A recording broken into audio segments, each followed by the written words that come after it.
Boa noite, Sensei. Tenho um vínculo muito forte com minha mãe. Dessa forma, tenho medo dela falecer. Quais seriam, na percepção do Senhor, diretrizes essenciais para crescermos no desapego às pessoas que amamos? Obrigado, Gachô. Essa semana mesmo tive a experiência, semana passada, do funeral de uma pessoa que foi minha segunda mãe, né, e que cuidou de mim desde os 6 meses de idade e ficou junto com a nossa família durante décadas.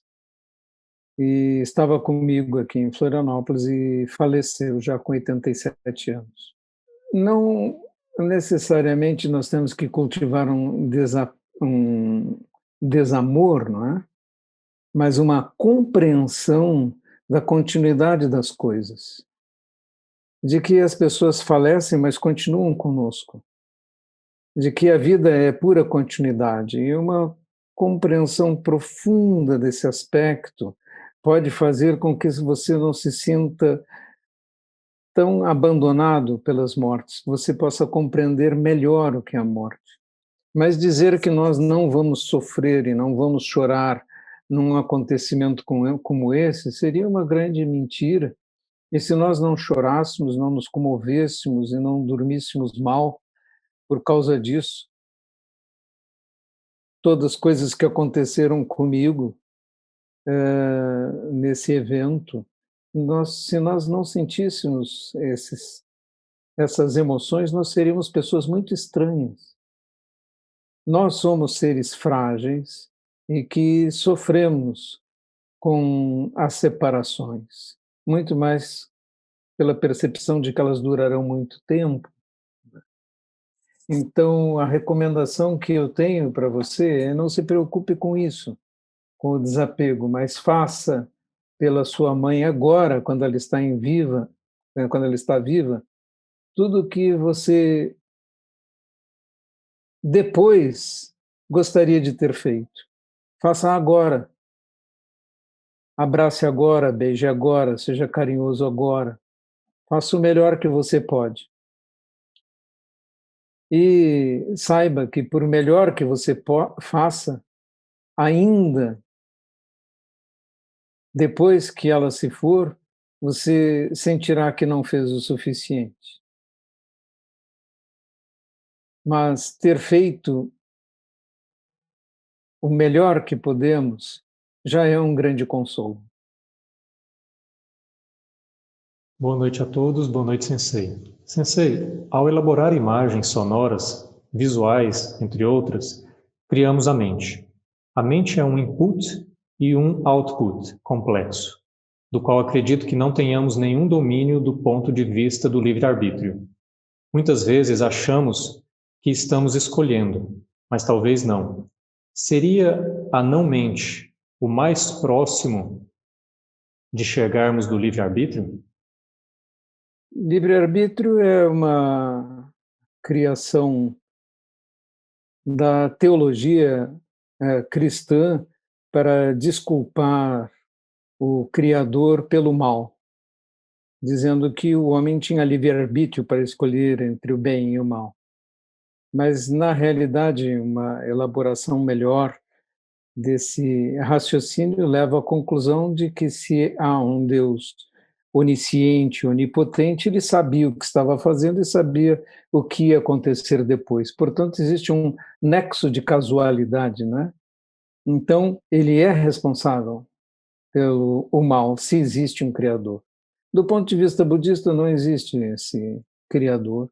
E também livre-arbítrio é uma questão bastante discutível, porque a maior parte do tempo fazemos aquilo que fomos condicionados a fazer, temos paradigmas culturais que nos conduzem, temos educação, temos condicionamentos da nossa própria condição humana e, portanto, o livre-arbítrio é uma coisa que não existe desta forma. O homem não tem livre-arbítrio, ele é altamente condicionado pelo seu karma.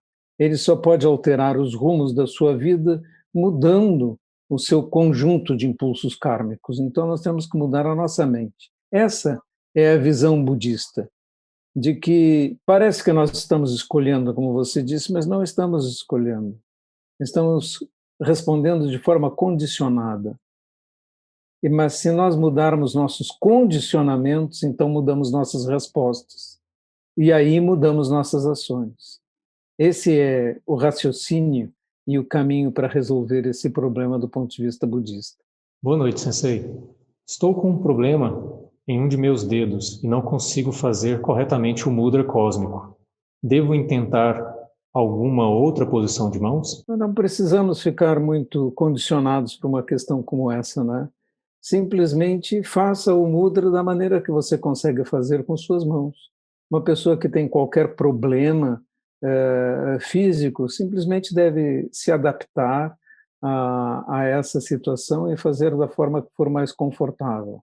O importante na prática do zazen é a postura da coluna e a imobilidade do corpo.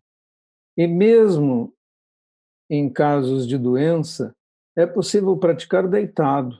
É possível. Nós temos histórias de pessoas que atingiram o despertar deitados numa cama de hospital. Portanto, nós temos técnica para nos ajudar, mas não precisamos ficar demasiado presos à técnica. Podemos adaptá-la segundo as circunstâncias. Boa noite, Sensei. Uma pessoa bem próxima está passando por um momento complicado de depressão e já está se tratando com um profissional. Existe algo que o budismo possa fazer? Incentivar essa pessoa a meditar? Ou o ato de eu meditar ou gerar karma positivo com ações, influenciar e ajudar essa pessoa? Evidentemente, se você pratica, a sua condição ajuda e muda um pouco o mundo externo. A possibilidade de uma pessoa com um momento de depressão praticar meditação é complexa e ela tem que ser acompanhada pelo médico responsável, normalmente pelo psiquiatra que está administrando a medicação, e a meditação pode servir de coadjuvante quando o estado melhorou um pouco.